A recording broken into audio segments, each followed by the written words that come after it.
guys! Titikman natin ang isang matamis na sorpresa ng aking mga estudyante. Tada!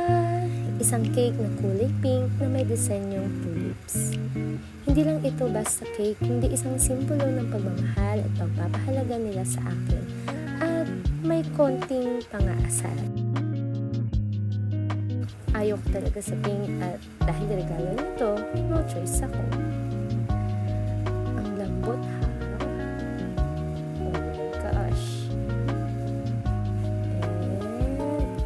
This is the first bite. Let's go. Sakto lang yung tamis. Medyo naiilang lang talaga ako sa kulay ng kinakain ko. Pero masarap naman. Yan ang isa pa. Masarap talaga.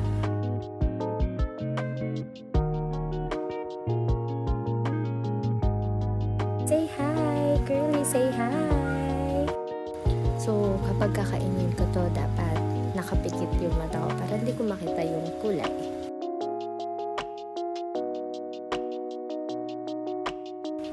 Maraming salamat sa regalong puno ng pagmamahal!